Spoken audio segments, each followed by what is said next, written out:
So as this new phase of the DT Hub is a cross-catapult initiative, we're very pleased to welcome some facilitators from our sister catapults today who are running some of the breakout sessions around energy and manufacturing. So I'm going to go through a couple of housekeeping items for the session today. First of all, just to note, this is a hybrid event, so please do bear with us if there are any gremlins as we try to run this both in person and online today. And we'll be recording here in the main room at CPC, and any relevant links will be sent out on the Zoom chat for those of you who are joining on the online version.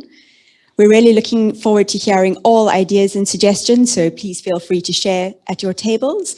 And if anything doesn't make sense, please do ask. We have various facilitators, both in the online version and here in the room. So please do grab one of us.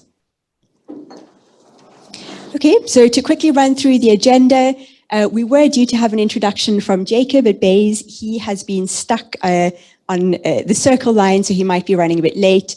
If that is the case, then Simon will run through some of Jacob's slides with a bit of a background to the consultation. Next, Catherine will go through the roadblock report that we're going to be using as a basis for today's event. We'll go into an icebreaker, which George will run for us. And then we're going to be using a tool called Mentimeter, which you may have used before. It's similar to Slido to capture some of the barriers that we've identified. We'll then move into our discussions at the separate tables. So we've got 4 tables here in the room and we'll have 4 online breakout groups.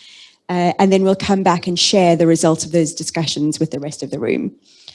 Finally, afterwards, we will have some networking and drinks for those who are here at the Catapult, and a goodbye to those who are joining us online. So with that, I believe Jacob hasn't arrived yet, so I'm going to pass over to Simon. Thank you, Simon. Thanks, Elena. So our colleague from Bays has been delayed on Circle Line, so he's apparently just walking from the station now. May get here during this. I'll try and ad-lib a little bit and to cover his own slides. So some of you know me. My name is Simon Hart. I'm head of digital twin at Innovate UK, and very pleased to be here talking to you today, both online and in person. For some of you who may know, I was involved in the original setting up of what became Digital Twin Hub way back in 2016, when we had much more of a infrastructure construction focus. I think some of our IPA colleagues here as well probably remember those days as we got that program set up. So what I'm going to do, I'm going to cover over some of Jacob's slides, who, as he apologises that he can't be here in person, but classically the tubes are delayed on the day that we open Crossrail. So there you go, that's London infrastructure for you. Probably why we need digital twins to predict this kind of stuff, especially if it's weather related. So part of the reason for this consultation was to really capture the views of the public, of industry, the views of the policy makers and the policy leaders to help shape what cyber-physical infrastructure can become in the UK. And particularly from the business department's perspective, is what levers they need to pull, what they can do to enable the UK to become a really successful country in developing cyber-physical infrastructure, and especially with a focus on digital twins. Now, some of you, I hope actually most of the people here and online have contributed to the consultation, right? Yeah, a few nods. Good. Okay, well, the purpose of this meeting here today is, and this roundtable, is to try to capture some of those views. In particular, we want to try to look at some of the more broad understandings, particularly from industry and from the people who are out there doing this in the real world, the people who have actually been running digital twin projects or been in the foundations of what some of the challenges are around those. So as we mentioned, the consultation was run over a number of weeks. It was a formal public consultation. The questions that went into that were actually derived from previous roundtables, from help from industry partners like Digital Catapult, from Connected Places Catapult, and from Digital Twin Hub. And we want to understand this is an exploratory consultation. So we're looking to try to understand what opportunities are out there and what we can do with digital twins, cyber-physical infrastructure in the future. The consultation the consultation is available on .gov.uk. It has now closed, but we're able, working with our colleagues at Bayes, able to capture some of the views here today and get that fed into the outputs of the consultation and those impacts that will be derived from it. So cyber-physical systems, and this is where we broaden the horizon a little bit, because cyber-physical systems include digital twins, robotics, autonomous systems. These are the physical, digital interconnections that are going to have a real significant impact on society in future. And it's an area that is growing in the UK, but it's also an area that we need to understand very rapidly in order to be able to capitalize on it. Digital twins, in particular, the UK is expected to get a market share worth about $2.6 billion by 2026. We have to be able to enable ourselves to be able to maintain our lead that we have within digital twins in particular. I'm not going to go through all of this slide. Some of you may have seen it before, but this is a kind of broad perspective of where cyber-physical infrastructure and the applications that we have within it. For example, around advanced transport systems, around connected places, around a connected public sector. So how does government draw on great understandings of data, of information, so it can implement policies, so it can implement the best ability to give us the best public services. Down the bottom there, we have energy systems of the future. This is a really particularly important area of growth for cyber-physical and digital twins. Of course, one of the challenges around the energy sector is it's gone from there being 20 big suppliers to, in 5 or 10 years' time, there is going to be millions of micro suppliers. That's the public themselves who will start to put renewable energy systems on their properties, on their homes. But then they also become storage organizations, because they can then feed excess energy into electric vehicles, into the home batteries, and then feed it back to the grid. So how on earth do you manage a grid when you've got those kind of conditions within it, and the rapid changes that's going to drive? How do we forecast that? And around advanced transport and supply chains, we're moving to much more autonomous transport and much more decarbonized transport. So how's that going to integrate together? And probably today, it may be a good example. The Circle Line has failed. It's quite likely it's due to the weather affecting signalling. Well, actually, we probably could have forecast that. We knew the rain was coming. We knew the impacts of what's previously happened. So where was the data? How do we drive that intelligence from it? The key areas of the consultation, I've got on screen here.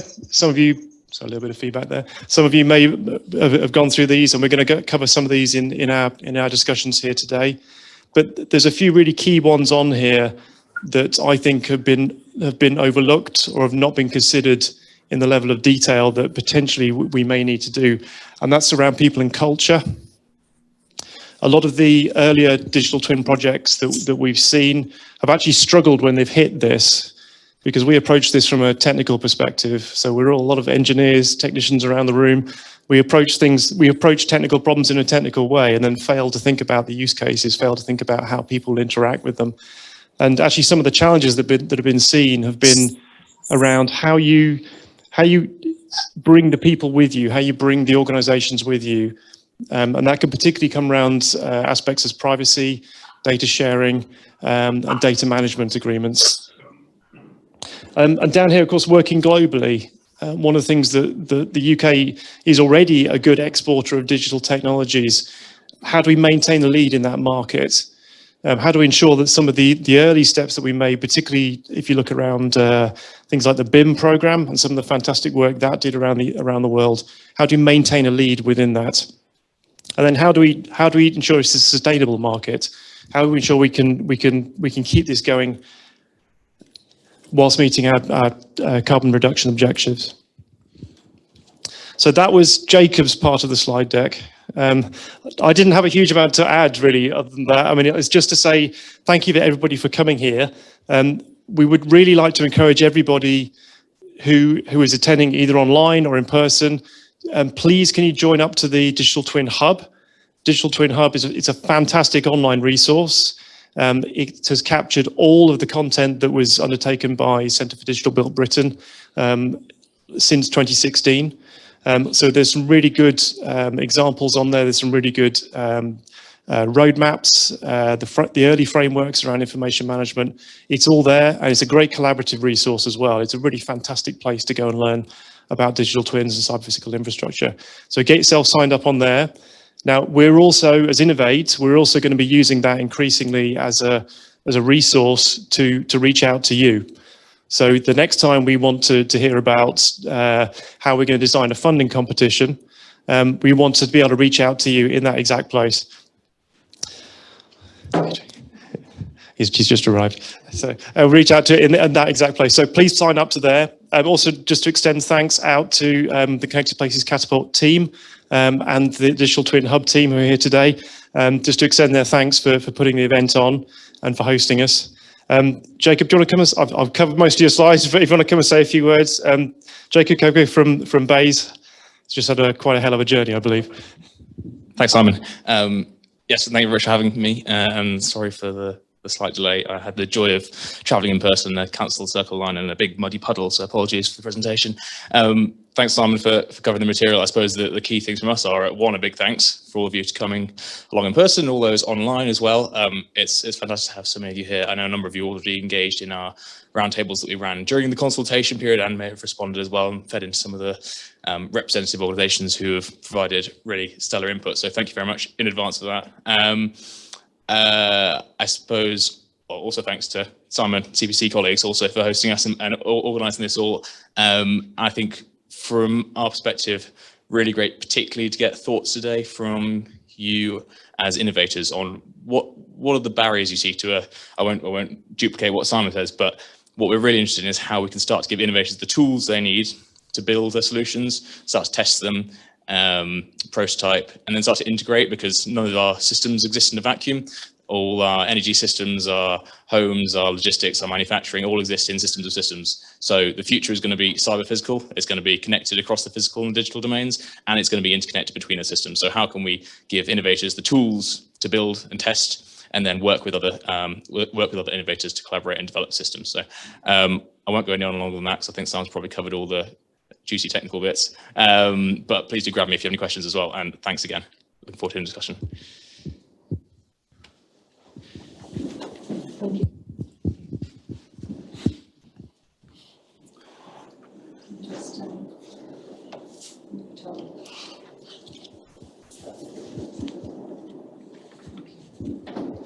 Thanks very much. That was a really good preview of the key areas from the consultation. So can we share your slides afterwards? Yeah, so I think some of you would like a record of that. So I'm just going to talk a little bit about digital twin roadblocks research that's already taken place on the DT Hub.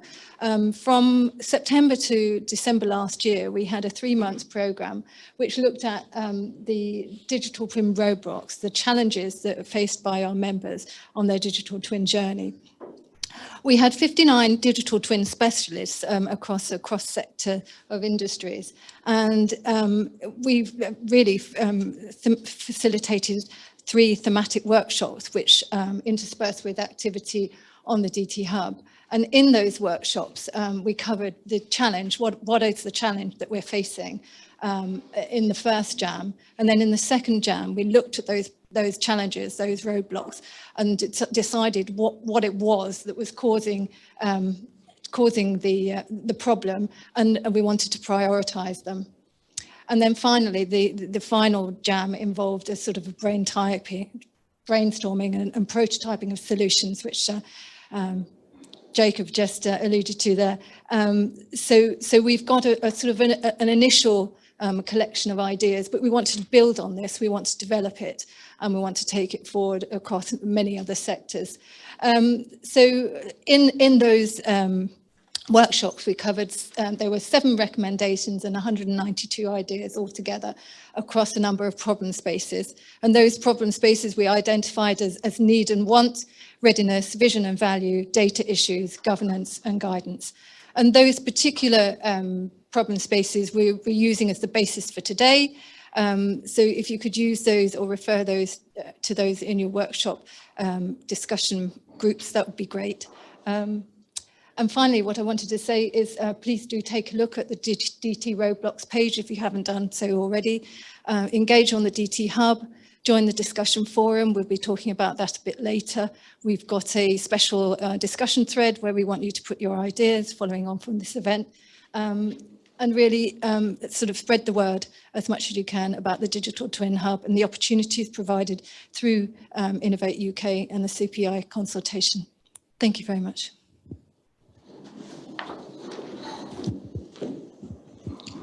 All right. So I'm just going to quickly now go through the format of today, what we're going to be doing in the group exercises and how we're going to sort of facilitate our discussion. So we've gone through the intro. And now we're going to be doing a quick icebreaker where we'll get to sort of introduce each other to each other. So we'd like you to find someone that you maybe haven't spoken to before and just introduce yourself, what industry you're from, what's your background, and then a little bit about the sort of the challenges and barriers that you've seen within your industry in regards to digital twins. Once we've done that, we'll come back we'll have a bit of time just to sort of reflect on those barriers, maybe reflecting on what other people have said, and we'll have some quiet time just to sort of jot down on a piece of paper. You got some notes here, or if you're online, just using a note doc, or actually using Mentimeter. Sorry, so we're going to be using Mentimeter to jot our notes down. So for those in person, we'll be providing a link. So feel free to use your mobile phones. And for those online, feel free to jump to the Mentimeter website. We'll provide a link when it gets to that time. And then we'll be breaking out into our specific topic area discussions, where we'll have various facilitators online and in person who will introduce themselves and start to go through some of the barriers that Catherine just mentioned there. We've also got some cards on the table as well for those in person, and we've shared the Roadblocks report for those online. And then after the groups, we'll come back together and we'll have a quick capture of like what each group has been saying, and we'll capture some more of your thoughts through the Mentimeter device as well. So I'll skip over this slide actually. So you should all be sat in a group related to one of the three topic industry areas, so energy, manufacturing, multimodal transport, and aviation. And for those online, we'll be creating breakout room groups. So once the time comes, you'll have a breakout room group that you'll be able to jump into, which will be one of the four. And we've got the prompts there. As I mentioned, we've got the cards on the table. So if you flip them over, they'll give a bit more description as well in regards to those specific topic areas. Yeah, I think that brings us on to our first exercise, which is find someone, if you're in the room, find someone you've never spoken to before and introduce yourself.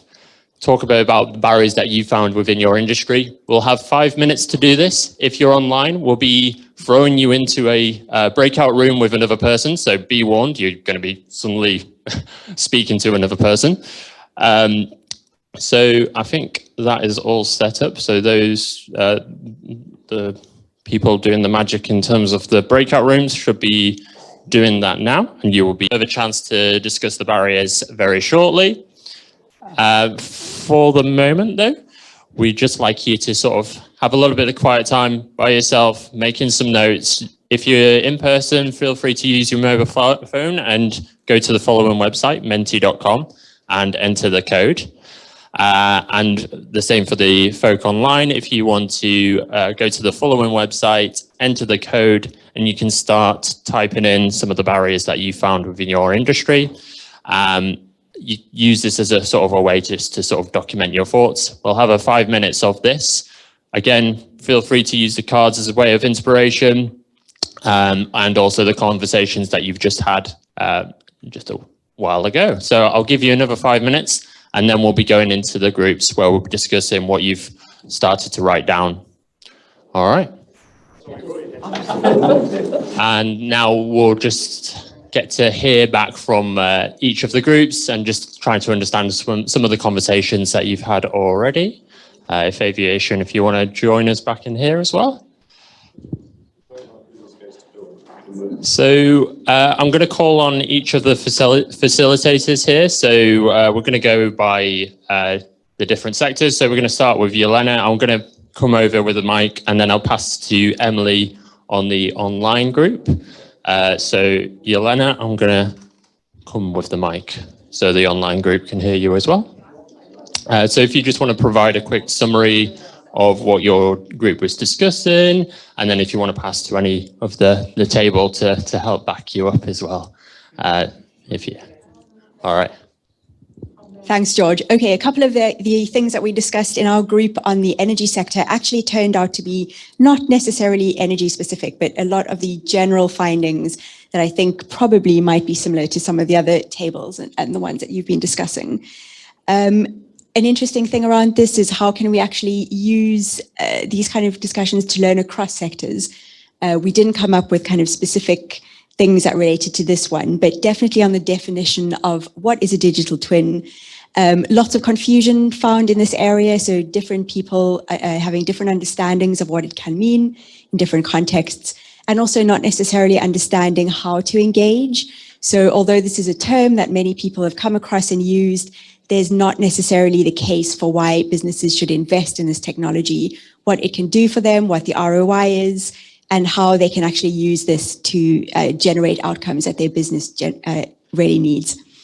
So there are lots of different issues that we discussed, some of them around standards and interoperability and how we allow the communication of information between different sectors, different industries, even different companies within the same industry. How can we overcome that, especially talking about kind of proprietary solutions that might have their own data formats and ways of approaching this. So I think organization size was something that we discussed. So are the larger organizations having more influence in how standards are developing?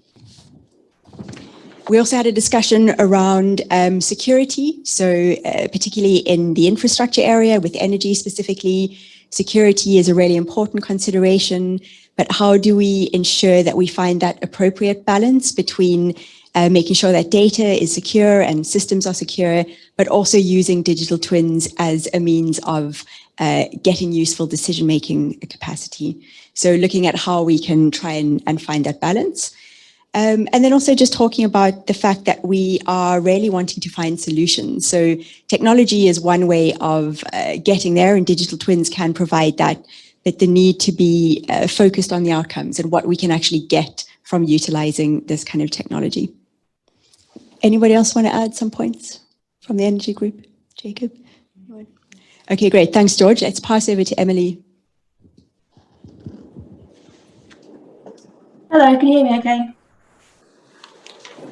Yeah. Great, perfect.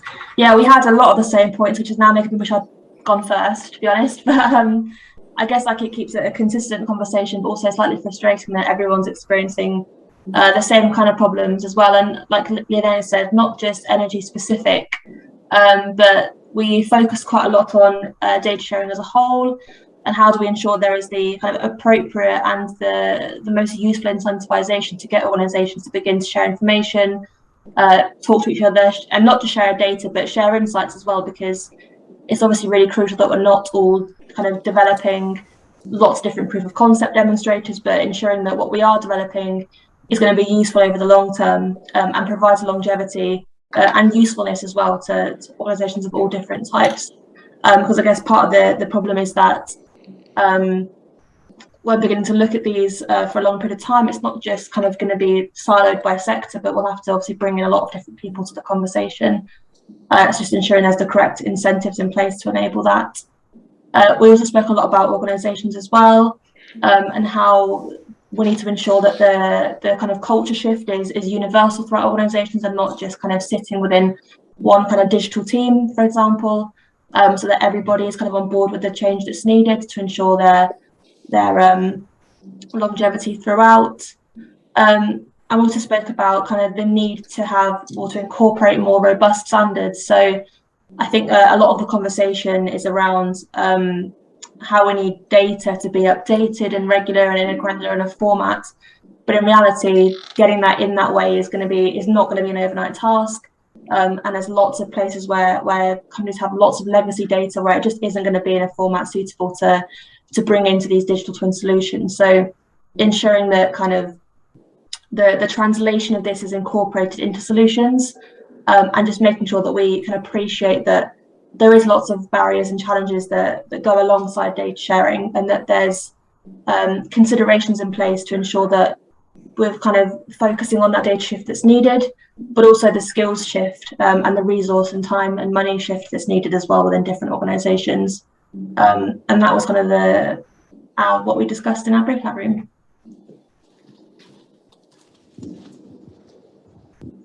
Perfect. Thank you, Emily. I'm going to pass on now to Daniel. I would also recommend if you want to sort of contribute more to the Mentimeter, if you feel like some of the points that you were making within your group discussion haven't been captured yet, feel free to go back onto Mentimeter and put down the code is back up there. You need, for in-person, you'll need good eyesight, but the code is there and the website is there. But I'll pass back to Daniel if you want to discuss what your group was talking about, and also feel free to pick on people as well within your group.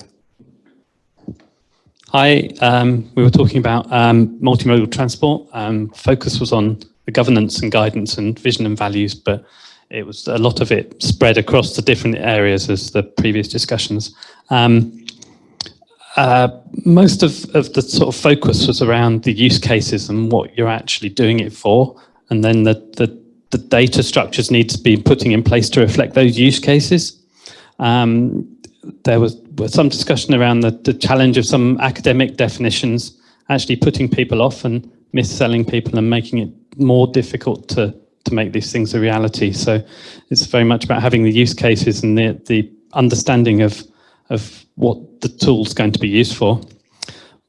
We did also talked about what the real definition of a digital twin is, and the key message was it's about the data rather than the tools being something that sits on top of the data. And then we were talking quite a lot about how data is going to change over time, and the detail in the data and how that's going to change what the meaning is and how you're going to take it out, and how you actually reflect that quality back into the standards and the data that's there. And then we talked a while about public good, particularly linked to governance and what data you're storing and shouldn't store, and who should be the owner, and whether you actually should make everything open or whether you should keep some things closed. Anything particularly missed or? I think it's important to recognize what is the limitation of digital twins, because it cannot be really everything. So it's important to recognize the limitation so we can really know how we can overcome that, because it can never replace the empathy of people. Okay, thank you. Anything else?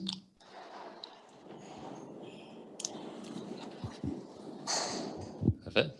Thank you. And I think, Clemence, if you want to talk about the multimodal transport for the online group, if you, again, feel free to pick on any of your group to back up some of the points that you what you'd like to share. Yeah, sure. So I think that Tom Deacon will start sharing a bit of summarizing the thoughts and discussions that we had, and I add any details on that. So it's more up to you. Yeah, thanks, Clemence. We had a really lively discussion, a really very interesting group of people in the transport breakout. I picked up, I think, 5 themes that came out, some of them similar to what we've heard already. One about sort of common understanding of what is a digital twin and what is it for. Everybody has a different idea of what it is, so it's clear to get that common understanding and common language. We also covered the fact that it's actually it can be, if you're not careful, quite a complex concept to get across to decision makers and investors, and therefore it's particularly important to focus on articulating in terms of outcomes that the digital twin will enable, rather than the complexities of its design and so on, which was alluded to earlier on as well. There was a comment about the need for a holistic view, and I would add the fact that holistic view focused on the route to value. So, for example, in transport, it might be fine to measure journeys, but you need to factor in the payments as well. I think that was Ken who mentioned that, in order to get the bigger picture and understand the impact on revenues and potential revenue increases and so on. Very strong point made by, I think that was it Andy or Jez? I can't remember now, or Eric maybe, on security. Very interesting case study from let's say a London-based infrastructure project where it was a collaborative contract, and therefore there was lots of great sharing of data, which meant that the construction was able to progress, positively. But the fact that some of that data was shared on the open internet and being critical national infrastructure, it wasn't a particularly good thing. So therefore the importance of information security was the fourth theme. And finally, very interesting point about the conflict, if you like, between fidelity and frequency of update. So you want to measure when things change and update your digital twin on a regular basis, but that costs money, it takes effort. And the more fidelity you have, then the more expensive it is. So therefore you need to make sure that the fidelity is appropriate for the phase of the asset life cycle that you're in. Anything else that I've missed from the group? I think you covered most of it. And indeed, yeah, we mentioned this very siloed approach, and really instead of maybe more on the understanding and the purpose of the digital twin, really focusing on the problems it solves rather than trying always to explain the concept of it, depending also on the audience. But anybody else in the group would like to add something else? Hi, Claire here from Diagonal. I would just add that thinking about the definition of what gets incorporated into our models, whether it's transport, city planning, what have you, is quite important, and how we're talking about the solutions, how we bring the solution benefit to digital twin up front in the project to have greater opportunity for input around what should be measured, what should be included in the co-creation and design of digital twins. I think that's quite important across any of the topics that we're talking about. Thanks. Thanks, Claire. So I think that's all on our side. Perfect. I'm now going to pass over to the two Jonathans. So the first in-person Jonathan, and then we'll go to online Jonathan. You could also say it's my twin. So afternoon, everyone. From manufacturing then, we were looking at need and want and data issues. We ended up sticking on need and want, to be honest. So we started with a discussion around the value, which is always a good place to start. And then also looking at how you start to sort of evaluate that across the life cycle. So if you're inputting data right at the start, but it's only being used for maintenance, then how do you sort of justify that to other people in there? And then we ended up starting going down as discussion around agile versus waterfall. So how do you have the agility to sort of make changes and reflect on those, but also then start to pull in the discipline from waterfall? So if you need security in there and you're dealing with a lot more sort of micro companies to have analysis tools or whatever else pulling into this, then actually you need a bit more discipline than just sort of failing fast and failing often.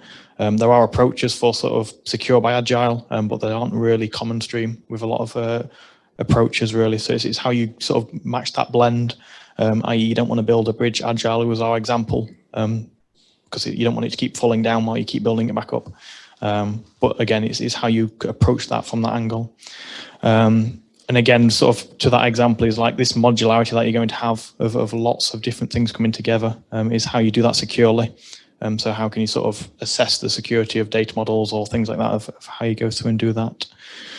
Moving on then, so we were starting to look around sort of what is the right tool for the right job and how you can explore that. So what is the metrics that other companies have looked at, and how you go through and evaluate, well, if I'm using this technology, is something else coming forward? How do I move away? What standards are there for that interface of how we look through and doing different things? We also came then across sort of moving into standards, and even for manufacturing, the UK standards are different to French standards, different to German standards for aerospace. So a civil aircraft has to be regulated for the different regions that they're flying over.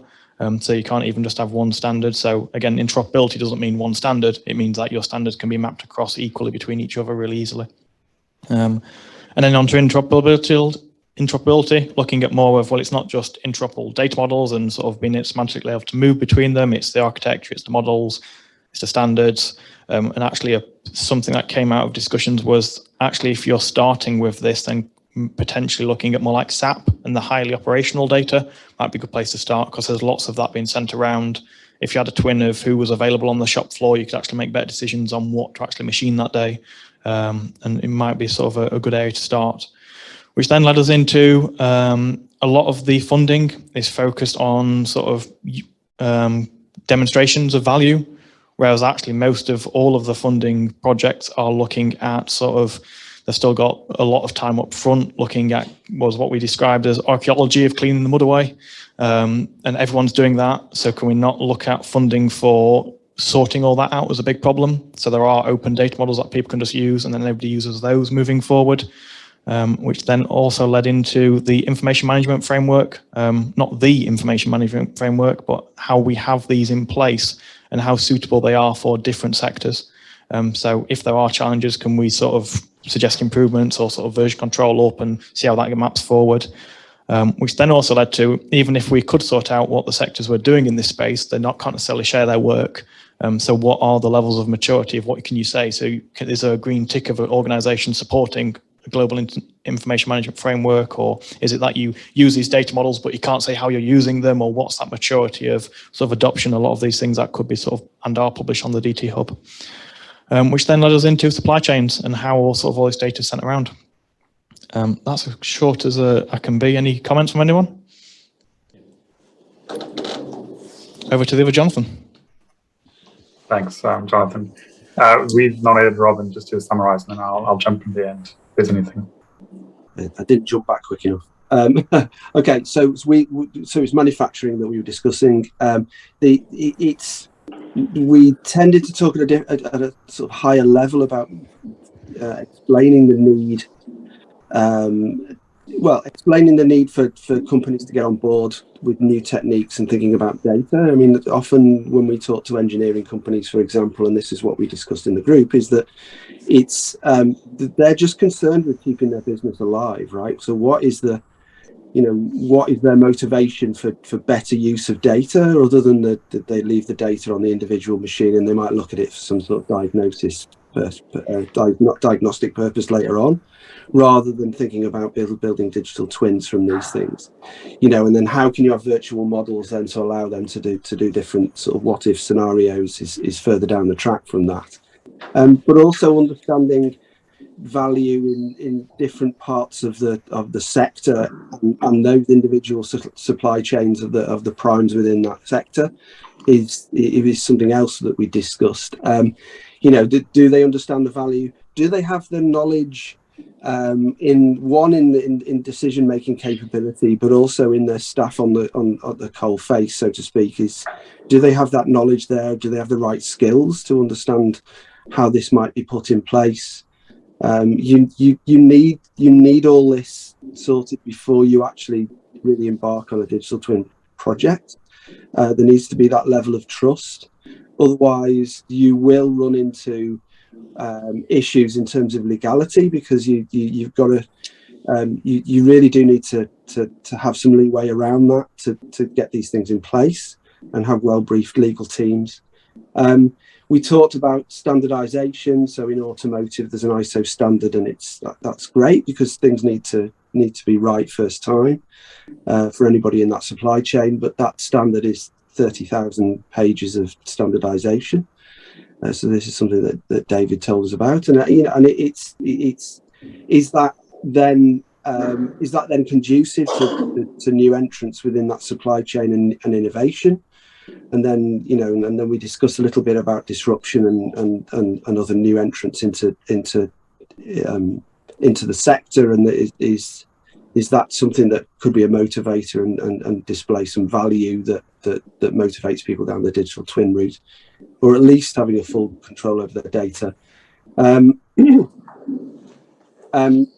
we talked about skills. We talked about trade associations, and actually they're critical in it. They can be critical in working right across the sector, rather than it being driven by the individual prime. They act on behalf of the whole sector and a trusted third party. That's another route to addressing the socio-technical issues here.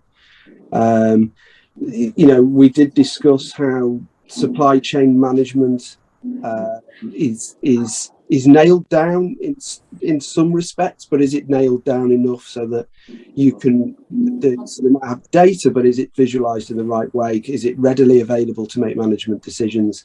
Can that be modeled and you trying different scenarios within that?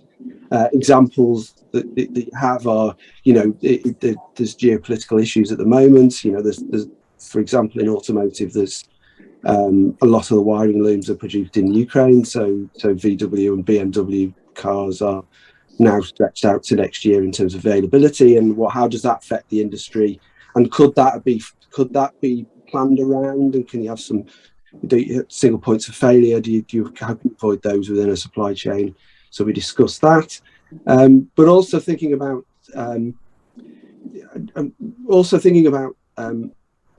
data security there, and auditing, and whether there was trust within that kind of within those scenarios, and what can be done to build that up.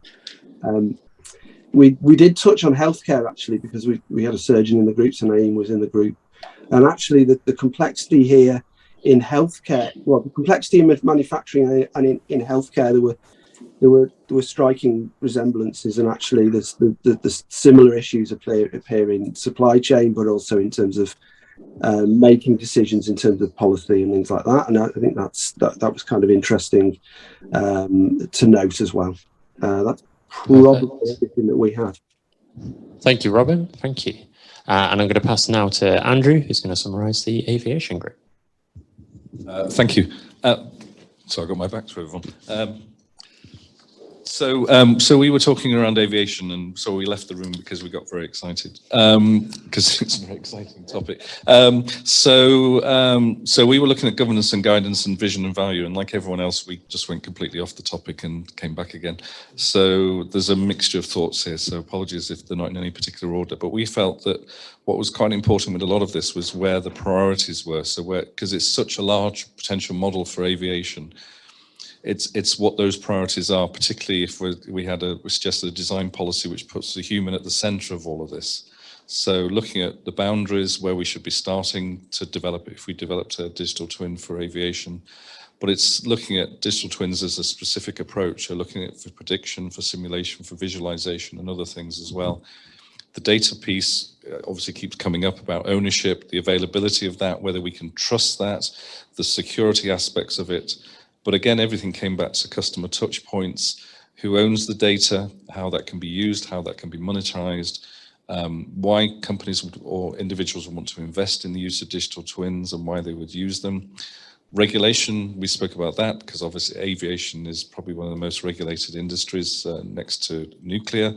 So how that's linked to safety, so how any form of digital twin would have to have that built into that, how we connect to the value chain. We were looking at customer journeys, communication and education around the use of digital twins and how that they can be used for connecting up, not just within the sector, but also with the multimodal piece as well. Again, ownership, looking at, as I've mentioned, some of the privacy aspects of this, so some of the negative implications of having digital twins, so privacy is one of them. But obviously there's a possibility to introduce more efficiencies into operations, and how you can introduce new tech into those sectors and how they can be utilized and taken advantage of. I think that was most things. Anything else? You have already covered everything. Thank you. And the benefits as well. Perfect. Thank you, Andrew. And I'm going to pass on to Phelim, if you want to quickly wrap up your group online. Yep. Thank you, George. So the first thing we talked about was the need and want. And interestingly enough, lack of understanding of what digital twin meant was not a blocker, which is interesting compared to other groups on that as a blocker. I suppose it's to do with the stakeholders you're working with. Another discussion point was about kind of what's slowing down the industry and maybe trying to reinvent the wheel too much. So organizations and industries are working in silos, and maybe they're working on the same problems, and those problems could potentially be already solved by other industries, especially maybe look towards more like towards the gaming industry. So to get the right people, the right experts around the table so things can move quicker. And then we talked about data issues, so interoperability came up a lot. Latency was actually a good discussion point, and how latency meant different things for different industries. So, for example, the aviation industry, latency is a big thing in terms of real-time data. It has to get better, and maybe to have a definition of what real-time data means for the different industries. Another thing we talked about was the completeness of the data. So one data set could have multiple uses, and different stakeholders will have different needs of that data set. So we need more definitions around what a complete data set might be, and the uses you could have from that data set. And then I think Andy from the group was going to talk about a few points also.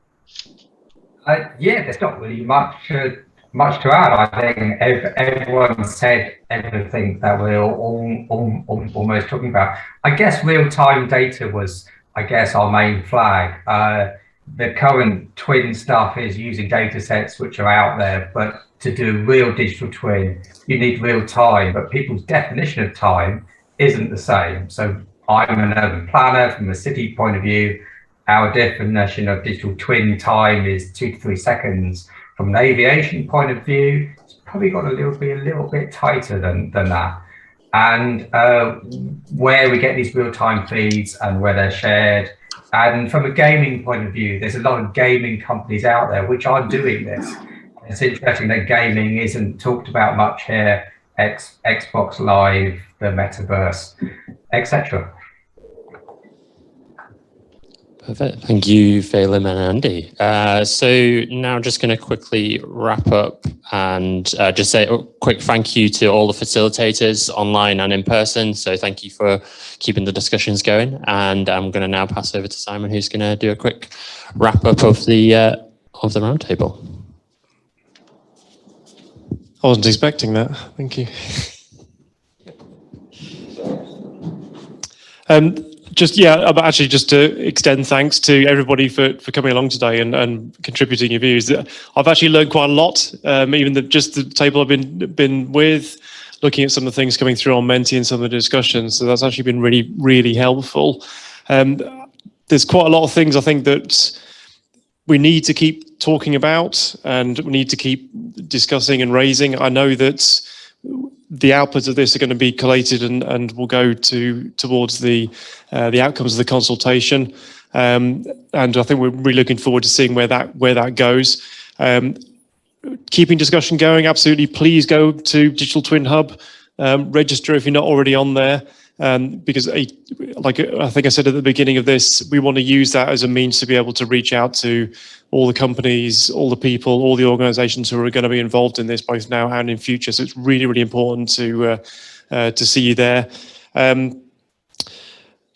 Just to extend thanks once again out to our organisers, for our host here today, the Connected Places Catapult, and to all of the facilitators online. I know there's been quite a few others from other catapults, from KTN, and from other organisations. So a huge thanks to extend out to you as well.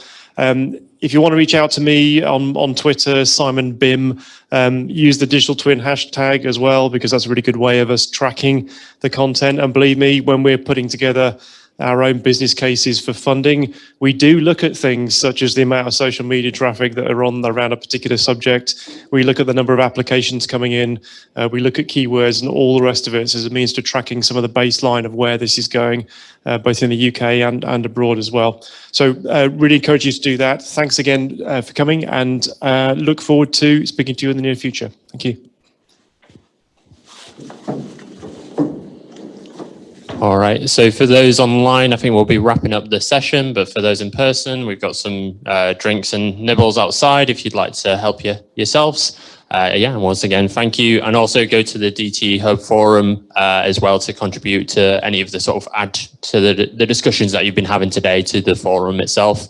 And I think we're going to leave you here with an optical illusion. There you go. All right, thank you.